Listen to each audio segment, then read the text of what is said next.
X factor is engagement. And like some audiences have a relationship with the host that just, it doesn't matter how good the ad is. It's like if you get even a competent average ad read in front of the right audience, it's going to perform. This is the Titans of Advertising podcast,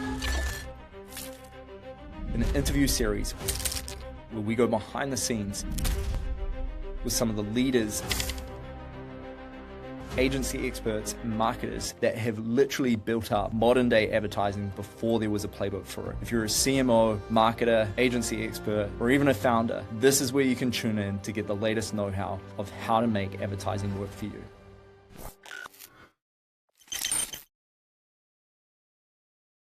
Hey everyone, I'm here with Glenn Rubenstein, one of the greats in advertising in this modern day, where he has built Adopter Media.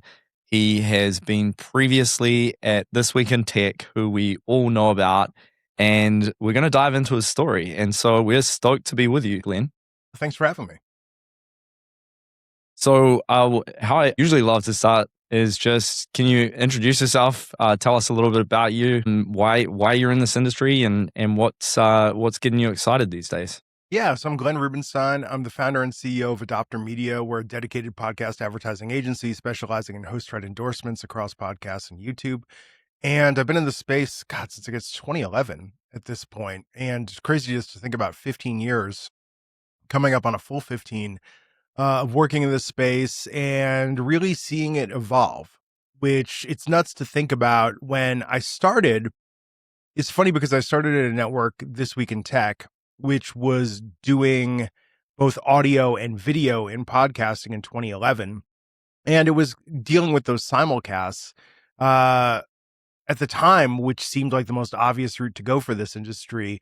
And then what's amazing is that we took a little detour as an industry in really focusing on audio only for a few years before video made a roaring comeback. So I feel in some ways, 15 years in, like I'm dealing with what I was originally. And it's been really cool and it's been really exciting just to see this industry grow and evolve, to see measurement get better, get more accurate, to see attribution get better and more accurate, and really just see that there's still an insane interest from brands to tap into this space for authentic host-read endorsement advertising. So it's been really, really cool, kind of how it's come full circle in a way for me. Yeah, I mean, it's you've been there as the whole era has unfolded. How did you get into this? Like, why did you just decide to be in the media world? Well, it's funny. When I was 14 years old back in the days in 1990, I really wanted to create video games, and I think any logical person would have said, "Oh, learn to program, or go to school and get a computer science degree." And I had the idea because I was 14 and impatient. I said, I'm going to write my local paper and say, I want to write a column where I review video games. And I thought that would give me ins and connections. And it did. It led to a column in the San Francisco Examiner, led to being an expert witness in federal court, testifying against Nintendo in the Galoob Game Genie trial. Oh. Yeah, when I was 15 years old. Led to getting to become friendly with a lot of the higher ups at Sega as I covered their rise and ascent. And it also led to doing a lot of local radio, where one day on a local station, KMBR, my regular host that I guested on, Peter B. Collins, was absent. And in his place was a guy who was really excited to meet me because he also loved computers and video games. And his name is Leo Laporte. And so I was 14 or 15 years old and I met Leo. And we developed a friendship, which led to me doing a radio show with him called On Computers in the mid-90s, him bringing me into Tech TV in the late 90s as my journalism career continued, and I wrote for Wired, and I was one of the founding editors on the console side of GameSpot. And I got to know Leo, and then what's funny is I didn't talk to Leo probably for 7 or 8 years, and I'd been working in online video. I got recruited to write and direct and work on a series called Lonely Girl 15, which was one of the first YouTube breakout series. And there I actually co-wrote the first brand integration ever on YouTube, which at the time we were like, how are we going to make this cool? Because I think Hershey's Icebreakers gum gave us like $10,000 to work them into an episode. And so we wrote them into the script literally of this like 3 or 4 minute daily episode. But after the Great Recession, there really wasn't a lot of money. Brands weren't looking to spend an online video. And so I couldn't figure out how to subsidize this, writer and director ambition that was really working for me. And I remember running into Leo in downtown Petaluma around 2010 because we both still lived in the same town and I hadn't seen him in a while. And he asked what I'd been up to. And he was telling me about TWiT, about This Week in Tech, which of course I'd heard about and I knew about. And he was saying, we haven't really done anything with video games. You should come by and we should, look at what some of the possibilities are. And because I had literally nothing else going on at the time, I was like, I've just decided I'm going to make this work somehow. And even though it's actually funny because what we were doing, we were kind of ahead of our time with this in many ways. But the show that I was doing is we were actually live streaming playing video games. And to give you an idea how early this was when Twitch TV was still Justin TV. It wasn't even Twitch TV yet. Yeah. And we had this Sunday night audience that was watching us play video games against each other, playing like Street Fighter, and we're doing like crazy bets, like loser has to shave their head or things like that. And what was nuts about this is we were starting to get an audience, but we couldn't figure out how to monetize it. And eventually we ended up pulling the plug on doing this live streaming gaming show. But again, it's like if we'd done this, 2 years later, 3 years later, we would have been at the forefront of something. But because I'd gotten to know both Leo even better as an adult, because I got to know his wife, Lisa Laporte, who is the CEO, I think they were looking for something to sort of keep me around. And I was talking about my feedback about how they were marketing their shows. And I remember we were in a meeting and talking about like what's working and what's not working. And one thing that I said is well, if we're only monetizing based on downloads, I know it's awesome that TWiT is doing this live stream 24 hours a day. And we're promoting the live stream all the time because we want community, we want engagement. But if downloads are what matters, we should really be pushing the downloads. And I had a lot of other ideas about like merchandise. Why don't we have t-shirts? Why don't we have this? Why don't we have that? And I remember getting, a call from Lisa and she was like, hey, do you want to be our director of marketing? And so I came in and started working very closely with her. And at the same time, they'd had an external sales force that was selling their podcast ads. But the external sales force only wanted to sell the 3 or 4 or 5 biggest shows on the network. And TWiT had something like 30 shows at the time. And so Lisa was really adamant about starting an in-house sales force. And as the director of marketing and someone that enjoyed really working with her and working with Leo, I said, you know what? People have always told me sales might be something I'm good at. Like, I'm down to try this. I'm down to try being a part of this. And within a month, like it was going so well that, I was much more interested in that part of my job than the marketing part of my job. Just because this industry was taking off. And I think by the time I left TWiT at the end of 2015, this was $100 million a year industry. And what's crazy to think about is I was like 2 or 3% of the entire industry alone. Wow. TWiT was like 10% of the entire industry. How were you selling this stuff back then? We had a lot of inbounds, I think, because there weren't a lot of options to advertise on podcasts, and especially for tech podcasts and B2B advertisers. And TWiT, by the way, TWiT's still going strong. And TWiT is like one of the best opportunities for business to business focused advertisers because it's a tech-based network. I forget what the stat was, but something, like the vast majority of their audience are like tech decision makers at the companies that they work at. So for B2B, it's amazing. And a lot of people were fans of Leo and like wanted to work with Leo. So there were just really, really good opportunities that were coming to us. Over the time I was there, I also learned how to do like cold emailing and outbound sales. And like, I really developed my abilities to generate business. And what's funny is the reason why I left is actually because we were bringing in new brands that were brand new to podcast advertising. And some of them were asking me for help. They were saying, hey, this is going really great on TWiT. We love the way that you're like thoughtfully placing our ads, that you're finding good pairings for us, both in terms of content and hosts and ad calendars. And they said, can you help us out with other podcast ads? Can you help us out like other podcasts that we should buy beyond TWiT? And at the time I was like, no, I work at TWiT. I can't do that. But then I remember there was an advertiser I had, Smart Things, that was brand new to the podcast space. I did their first campaign and they were so happy with me And this was just a weird technicality, but they said we need to hire an agency, and they hired an agency. And because of the way that TWiT was structured, I was no longer able to work on the account because now they had an agency and it wasn't like a direct deal. There was now a middleman. And I remember saying to myself, I was like, you know what? I'm never going to let this happen again where I lose a client on a technicality because they need an agency and I can't do that.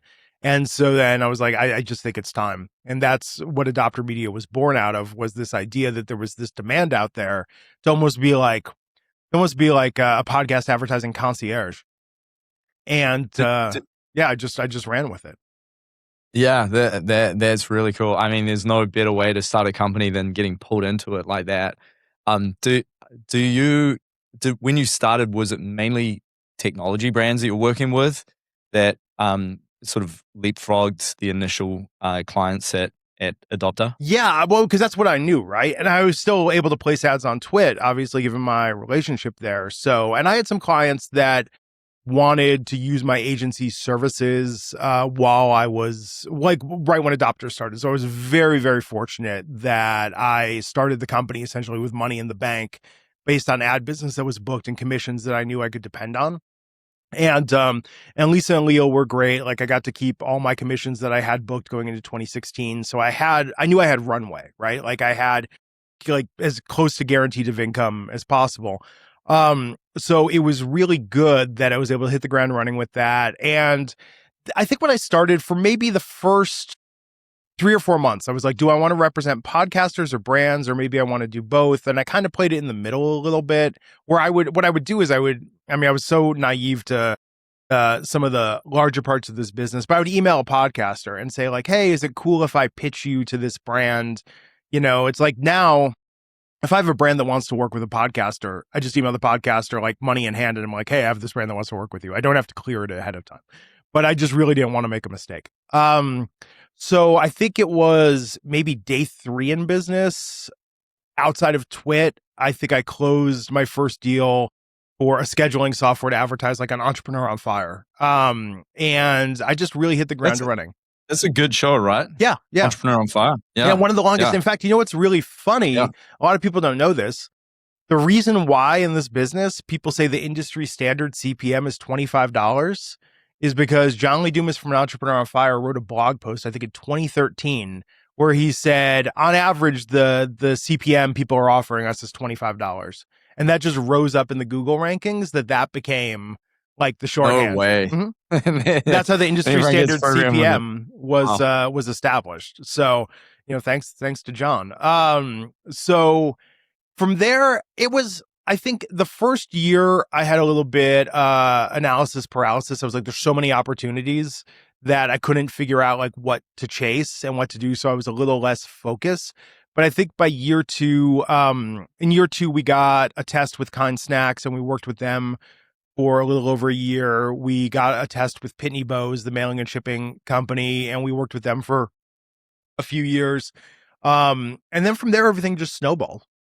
As more brands came into the space, as we got more repeat business, and we've, had a lot of brands that have worked with us for years, going back to like, I think 2018 is our oldest client right now. So 8 years is our longest held client. And it's been really good. And I think that what we've tried to really do is navigate this space as it's evolved, because the unfortunate part is as there's been more money in this space, there's been more bad ideas in this space, in the sense of, companies that want to just squeeze every nickel of value out of podcast advertising and YouTube advertising without really understanding what makes it effective and what makes it special. And as someone, again, who's had clients 7, 8 years, what matters to me is long-term relationships and advertiser satisfaction and the fact that they keep coming back.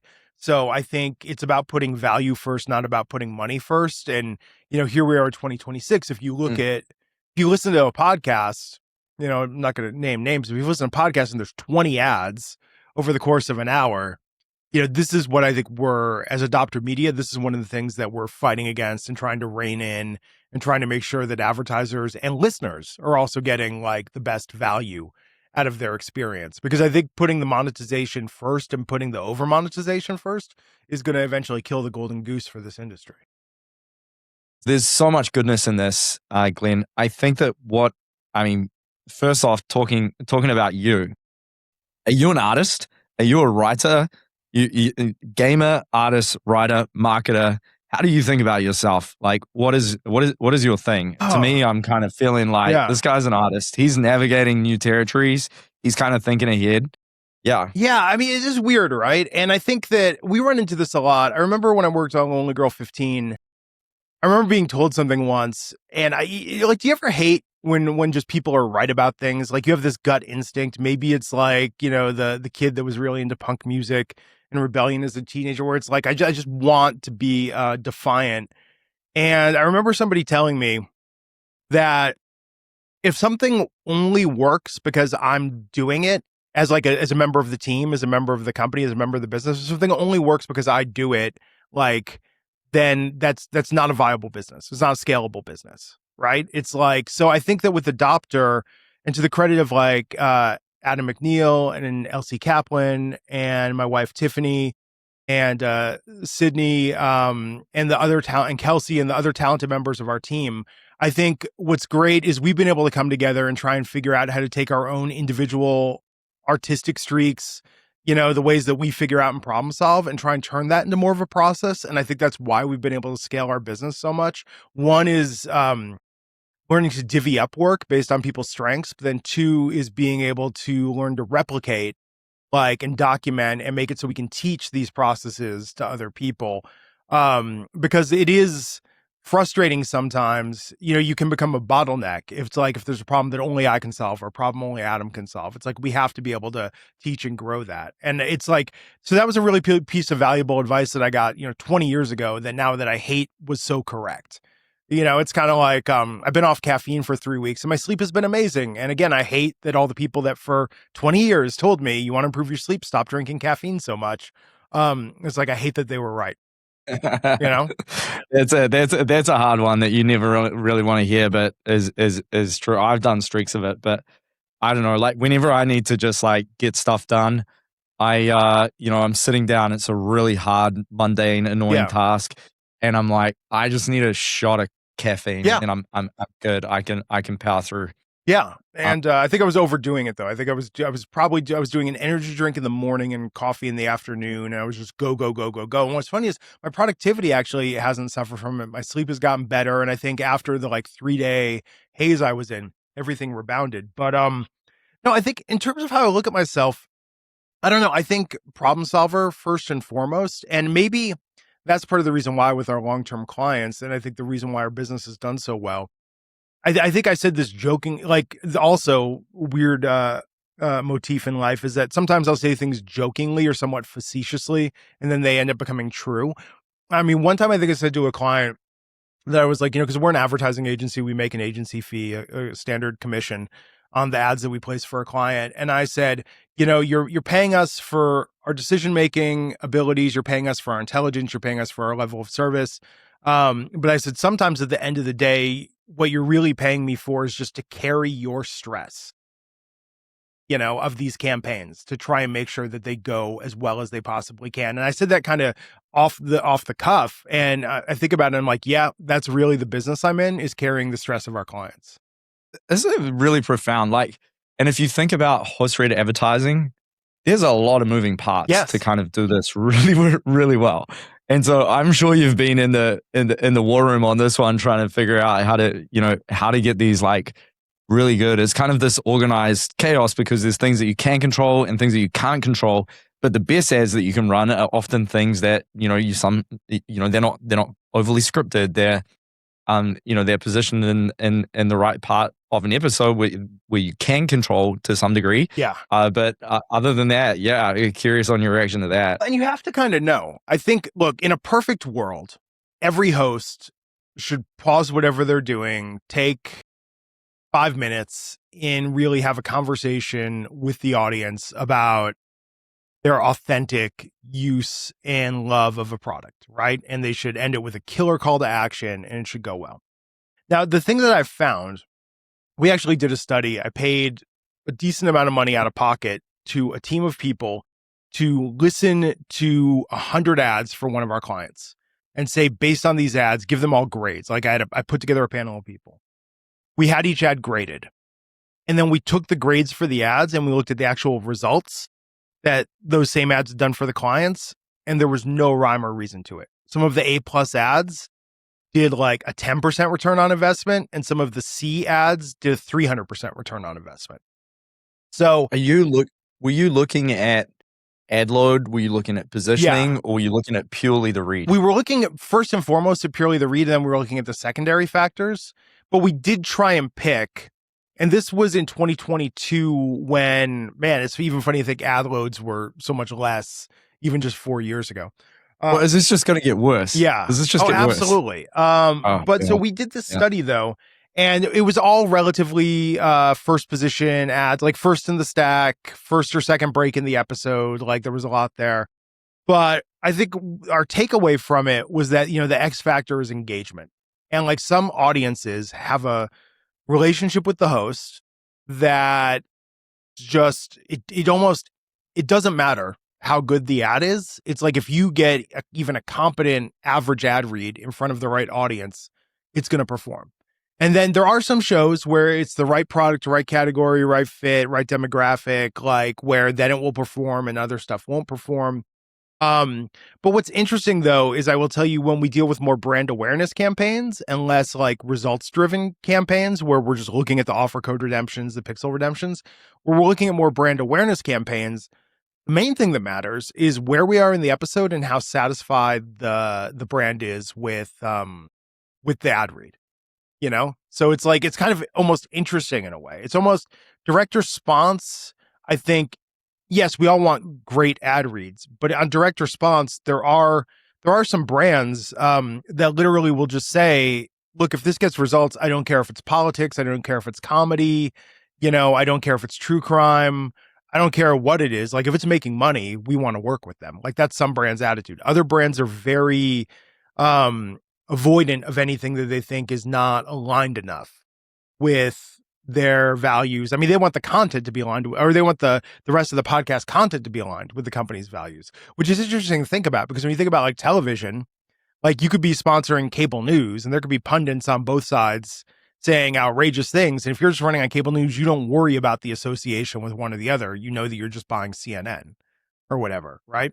So I think every advertiser is different. And again, to that point about carrying the advertiser stress, that's a big thing of what we do when we're bringing on a new advertiser and learning about them, is we figure out what really matters to them, right?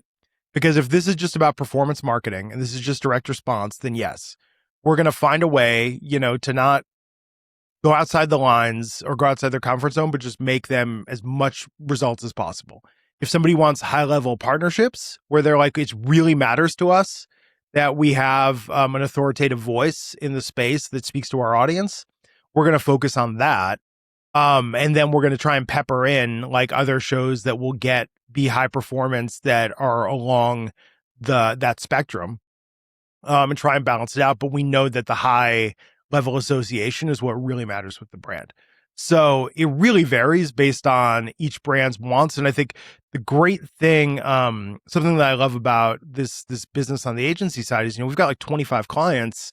So I'm in 20, I work with 25 completely unique businesses who each do business in their own way, who each have different parameters. As the agency has grown, I only work on really 2 accounts right now as a principal. But I think Adam McNeil and Elsie Kaplan and the rest of our team on the buyer side, like they've built up a phenomenal team. And I think we try and really match specialties to brands to make sure that we're going to give brands the most bang for their buck. Yeah. So, I mean, you guys have got an awesome team. And that study you ran is so interesting. Seems like the biggest point of leverage is really to find the most engaging shows. And then obviously there's the nuances on top of that, which is, and so choosing the right shows is massive for advertisers. How do we get a lot more brands convinced about this channel? Like there's a lot of wastage in Meta and Google ads where people try and, figure those channels out, but not so much experimentation in this in this industry. What's your thinking there? Yeah, it's interesting. We actually just published a blog post last week about this, about like misattribution with Google. And I think that this is something that has more to do with like digital advertising and pixel tracked advertising than like true offline. Because podcast is a little bit offline, but people like to treat it like digital. It is more akin to advertising on the radio or TV, but people want to track everything, right? Because it feels like a digital product. And we see a lot of the time that at best, maybe a third or half the audiences actually use promo codes or even go to the website. Like they'll just go to Google and type in the brand name. And then, of course, what do? They click on the paid link that because a brand buys their own keyword. And so then you have their paid search marketing team wanting to claim last click credit for attribution on that. But with Podscribe and IP matching to listen origin events, we can actually say, they heard this on a podcast, like we've got the time and date stamp of when this was listened to, then they Googled your brand and came in through Google, and it's like, unless you're running a sophisticated multi-touch model, it might be even be an internal battle within the company to say like, who gets credit over this? Does the team that's working with us in podcast get credit, or does paid search get credit? Same thing with Facebook, same thing with some of this other stuff. So I think there are still more attribution hurdles. I think the lack of pixel tracking on YouTube is hurting. I know some companies claim they have like a hack or a way around that, but I'm very skeptical that, I wouldn't bank on anything that isn't within, that isn't like YouTube stamp of approval to do direct attribution. But I do think it's interesting. Do you feel comfortable booking on YouTube shows without attribution? I mean, you can choose between audio and video. Obviously, like beauty products and ones that are visually appealing can be really well suited to YouTube. But do you feel good about just running off promo codes and Yeah, and I think as long as it has an audio component, we can get a measurable lift on audio that we can then silo to figure out what the YouTube effect is. Like everybody has their own math for how they weight it. But I will tell you the benefits of YouTube. We actually accidentally discovered the benefits of YouTube early on, because when dynamic advertising came into podcasts back in like 2017. So the idea, just I'm sure people know, but just a quick refresher. Originally, podcast ads like lived in the MP3. Originally, they were done during the show. Leo Laporte still like will do them during an episode and read the ad, which is a great like old school feel to it. It's a great flow. They can reference what they're talking about. You can get the guests involved. It's the best way to do it, right? It feels like a talk show. When digital advertising insertion came in 2017, the idea was, instead of living in the episode, we're going to put these injection points. And then a brand, instead of buying an episode of SmartList, a brand can just buy 1 million impressions on SmartList, and we'll just run 1 million injections across episodes. And that's how you'll get the advertiser will get their value. And what we started to find is that because they were running on new episodes and old episodes, because you were capped, right? Like selling episodes flat is a great way to do it when you sell live, because for the advertiser, you say, hey, I might buy this episode at 1 million downloads, but they might get a big guess. This episode might get 3 million downloads, like we might really over deliver on this. So there's always that kind of like what if opportunity attached to it, which is great and really prompts advertisers to buy more episodes, because the more they buy, the better chance they're going to be on a huge one that over delivers, and they're going to get a lot of value added bonus. But so what they did with dynamic is they started to say, like, when we get to download 1,000,001, like we're shutting your ad off. So that was one thing that just killed performance. The idea, they said, we're going to run you on new and old episodes, that killed performance. When they didn't cap it, and you might buy. What does that kill performance? The new and old episodes, if the like I get obviously the having it baked in is amazing because it's it's sort of there for a long period of time. But one, when it's baked in, you also usually get a fresh ad read every time. With dynamic, if you're running on new and old episodes with dynamic ad insertion, you might hear the same ad 5 times, 10 times if you listen to multiple episodes. And I think psychologically, I don't care what it is. This goes for all advertising. The first time you see anything, the first time you see a TV ad, an ad in a trailer for a movie, first time you hear an audio on a podcast, the first time you hear it, it is content. Your brain is processing this as new. The second, third, fifth time you hear it, unless you really love it, you're tuning it out as advertising. Like your blockers are up, So when you get the lack of fresh ad reads, that was huge for dynamic. That was a problem. And there were other ones as well. But what we found almost accidentally is we said, oh, you know what? YouTube, because YouTube has the ad baked into the episode and it's there permanently the way the old school is. We said podcasts that publish on YouTube and audio perform better than podcasts that sell you dynamic ads. Like that was a quick realization. We realized that maybe 1 year into dynamic ads. We said, like, why are all the dynamic ads just failing or underperforming? So we started buying, in 2018, we started really focusing on saying, we're going to buy podcasts that are also on YouTube because that's going to guarantee they can't mess with this dynamic thing. And by the way, that technology, people like to talk about Wild West of podcasting. People didn't have dynamic ad serving figured out like correctly until I want to say like 2023. Like it's pretty recent. Yeah. Like it really sucked for many years. And in fact, we don't take a lot of credit for this, but I'll tell the story quickly. In I guess it was 2022. Yeah, starting in 2022, we started saying, okay, we're doing a little bit more with dynamic because there were some shows that were insisting on it. But we started to say, like, look, man, like, there are all the reasons I gave you, but we started to say, like, this is really underperforming. Like some of these dynamic campaigns are exceptionally underperforming compared to their baked in counterparts. And we got to figure out why. We need to like have a leg to stand on to argue this. So we went to Podscribe, and I'm a Podscribe advisor, helped design their AirCheck and Attribution products. And we've been like the beta testers for everything they've ever done. And we went and said, hey, can we see the IP address logs for this dynamic campaign? Because we want to make sure this ad served correctly. Like we were trying to figure out, did it get inserted when the episode went out? Did it get inserted 3 days after the episode went out? Did it get inserted the morning after it went out? And we started looking at the IP address logs, and we were like, it was actually Shane Estrada on our team who called it out and said, why occasionally do I see like the same IP address that got served like 300 ads of this dynamic campaign? Wow. Yeah. And we took this to Podscribe. We looped in BetterHelp, also a huge user of Podscribe, and said, hey, are you seeing the same thing? We all saw this and went to Brian Barletta, Sounds Profitable, who then took it to Apple. And what it turned out is in the older versions of iOS, before the fall of 2023, if you listened to Joe Rogan like 5 years ago and you subscribed to Joe Rogan in the Apple Podcast app, and you then didn't listen for 5 years, and then you listened to an episode yesterday, in the old iOS, pre-2023, Apple would say, oh, you're listening to Joe Rogan again. Let us download every episode that you missed.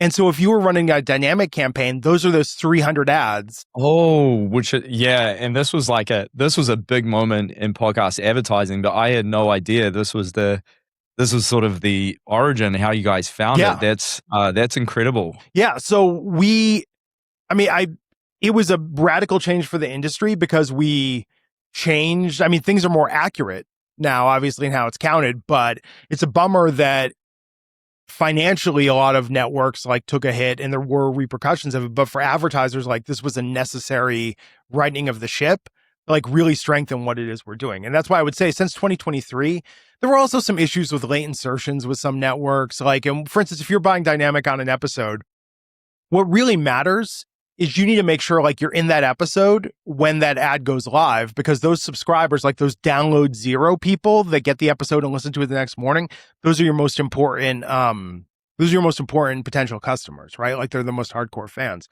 So it's even looking at the nuance of that, of like making sure that like ad servers were equipped to like release ads on publish. So since 2023, this industry has gotten a lot better with dynamic serving. It's gotten a lot better with attribution. I mean, Adam on our team and I talk about this all the time. Like if I could even go back to 2021, with some of just even what we know now and some of the things to look for and some of the strengths of that, like things would be wildly more effective. And what I feel bad about is that during every boom this industry has had, it's like the enemy of authenticity and like good client service in this business sometimes is when there's too much interest in this industry. And I feel like that's why our jobs are easier, believe it or not, during the downtimes our jobs are easier because we can get more approved that's client and advertiser friendly because the networks like need the money and need to work with us. But during the boom times, like, this is no disrespect to our partners at networks, but during boom times where there's a never ending supply of interest, they come up with some really stupid ideas that just like burn advertisers ultimately because it's not sustainable.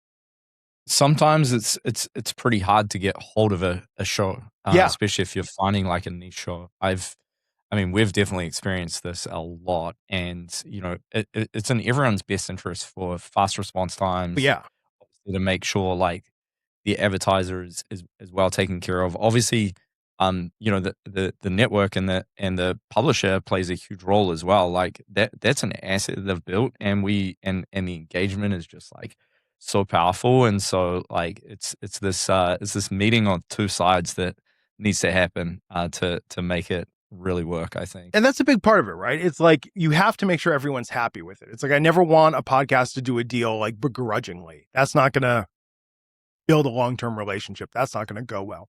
But I do think that this industry sometimes, I'm not even calling out anyone specific, but I think sometimes it puts the cart ahead of the horse. Sometimes they care about growth at all costs. It's even what happens. I mean,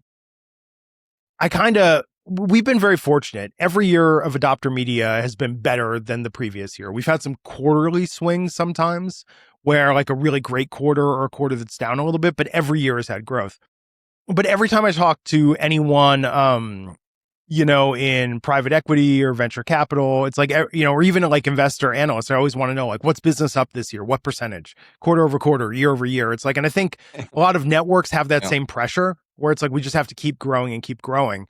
And I think the ad load thing is something that I think we push back on, and there are ways to push back on it in terms of dictating like where your ad runs in an episode.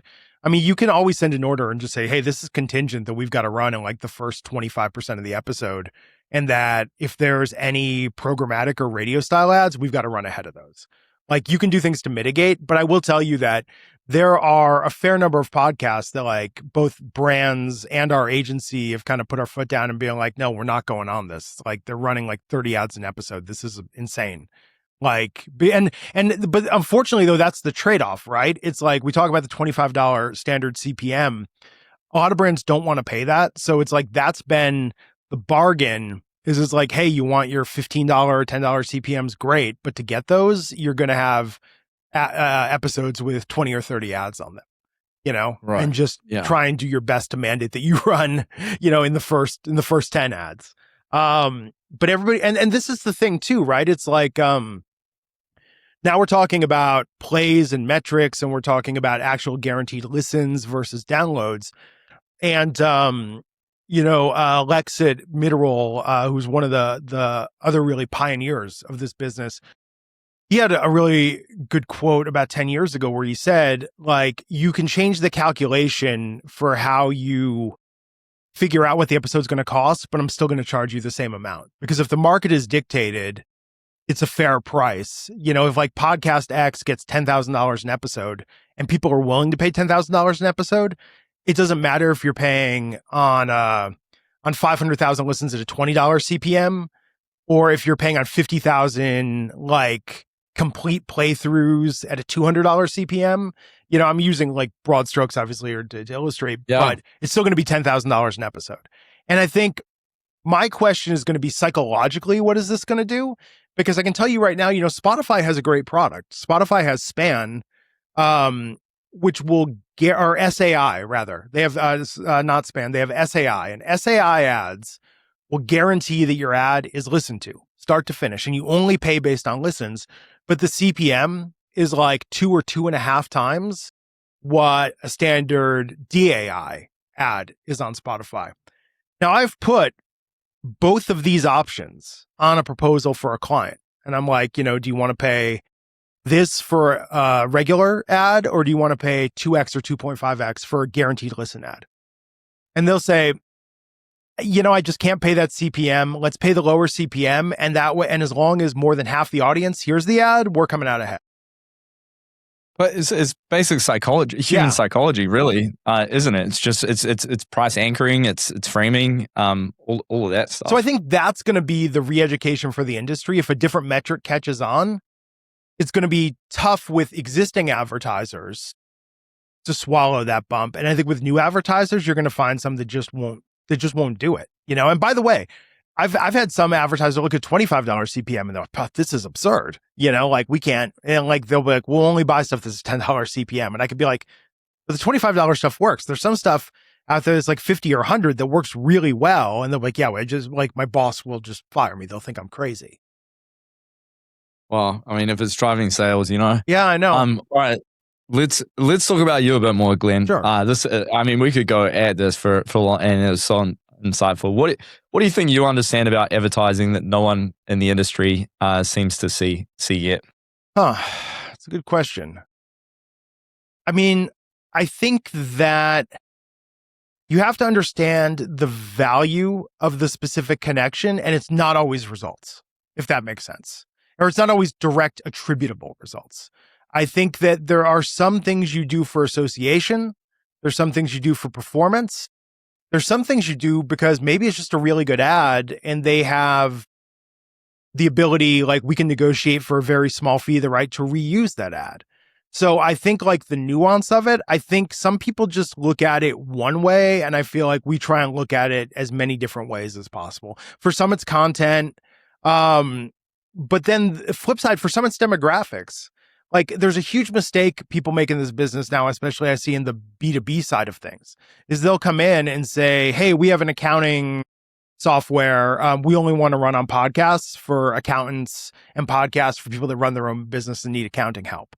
And I could say, hey, that's great, but there's maybe 10 podcasts in existence that do that. And they're each going to charge you, like, you're going to pay literally like $1 per listener that hears that ad because it's so curated that, they know they've got you and can just charge you whatever. And I think that sometimes you have to think, how do we reach a demographic in creative ways? Business decision makers, obviously TWiT is a great example where it's very, very curated for tech decision makers. But if you want to reach tech decision makers outside of TWiT, like you need to go on sports podcasts.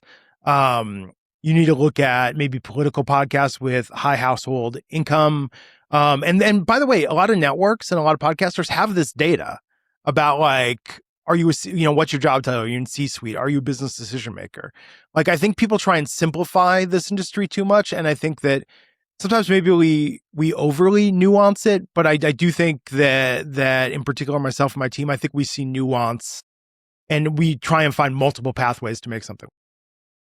Very insightful. I love that. I think there's a lot of wisdom in it. I mean, the other thing that I think about is that, people think about awareness and they think about performance, but maybe not as much about blocking your competitors. Like if you're in your niche and your competitors can't get in, and these are where your audience is leaned in, engaged, that's a power play. And, you have a huge advantage there. Yeah. And, credit to Jason Snell, the tech journalist. He said this on a podcast and it really stuck with me, probably back in 2016, is that people try and say podcasting has been direct response. Where's the brand building? And if you look at brands like Squarespace and Casper Mattress, Blue Apron, Athletic Greens, these are brands that built their brand through direct response ads. Like they became so ubiquitous, like Stamps.com.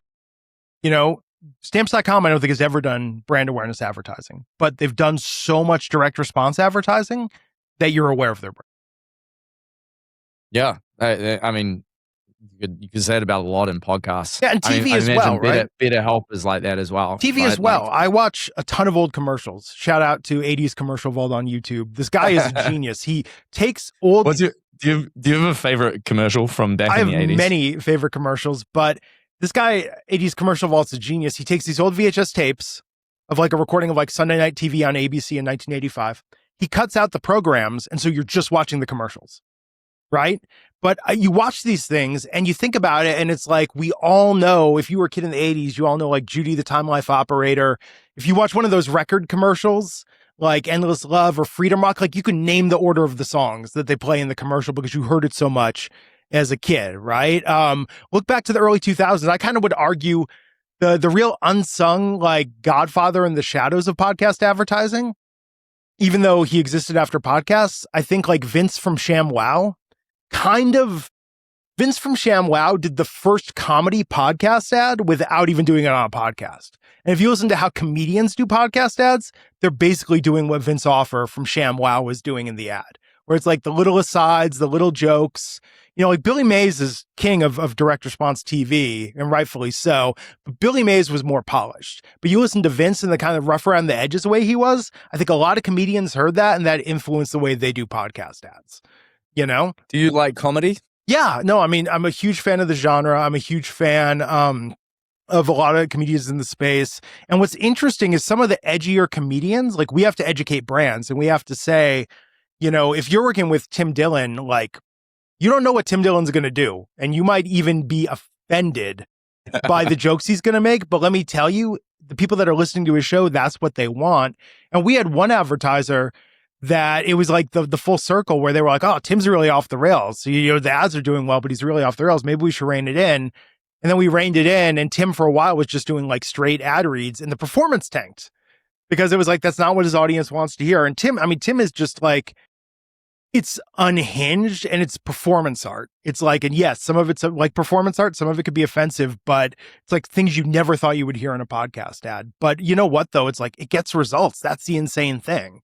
And I think that we try and do a very good job so brands know what they're in for when they work with any comedian. Like we'll tell them like, hey, just so you know, this comedian, like you have to really let them go crazy with it.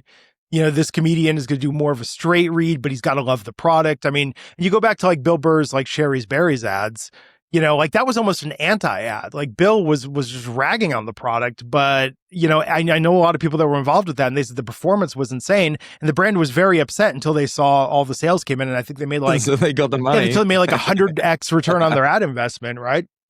So comedy podcasts are tricky, but if it works for a brand, it's great. It's the one that I talk about all the time though is like political podcasts. I think probably are the ones brands freak out the most about, but the ones that really, really perform, the ads themselves aren't controversial in the least. And you have to remember that it's like, if you're running on both sides, like there's no real, I mean, maybe there is a bit of an argument depending on someone's point of view, but I think if you're running on both sides, like you can only say that like you're doing a fair and balanced approach to the advertising and supporting both progressive and conservative politics. But I think politics is the one that brands are most freaked out about, that the brands that do it see the strongest, like they see the strong results and they're good with it, you know? Yeah. Okay. We've got a few minutes left. This has been incredible. I'm going to give you some quick fire questions. It should be fun. What are you paying close attention to right now that most people in this industry are ignoring? YouTube and the rollout of dynamic ad segments. I'm expecting a variation on the cluster that we had with audio. So best believe Adopter Media is going to be policing, you know, those YouTube dynamic spots to make sure that advertisers, insertions, everything goes correctly, and that there's no tech hiccups or inefficient buys. Because YouTube with the baked in perpetuity has been great. This dynamic thing could really shake the snow globe a bit. Could be sad, yeah. Especially, if attribution's not strong, then it's gonna be negative in performance in that standpoint. What would you want your chapter to be in a book? What do you think? What do you think you would love people to write about? Yeah. I mean, I think the iOS thing is really interesting in this industry. I feel like we've done a lot of other things that have been like quieter to try and shift and influence things in a more advertiser and listener friendly direction. But I think that was a really, really interesting experience where we were able to literally find the data to validate the gut feeling.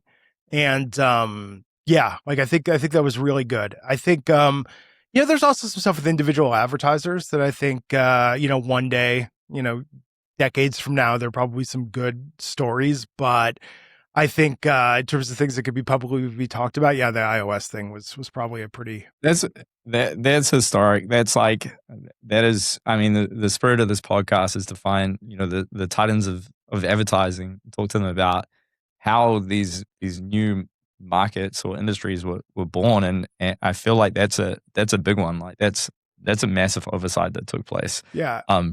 Pretty cool. And it's funny because I think for a year before that, everyone just thought it was me being crazy and ranting again, where I was like, dynamic really sucks, man. Like something's going on. Like I sounded like a crazy conspiracy theorist, and then we found the evidence. Yeah, wild. Um, who should we talk to next?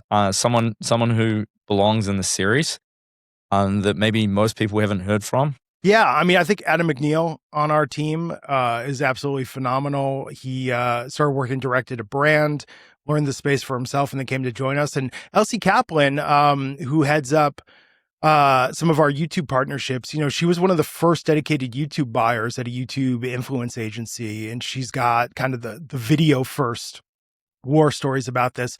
And then, of course, Lisa Laporte at TWiT and Leo at TWiT, I think also just like real early days would be great. And then Lex, who was at Midroll, also would be a great chat. Yeah. Okay. Incredible. We're like, that's a good lineup. Yeah.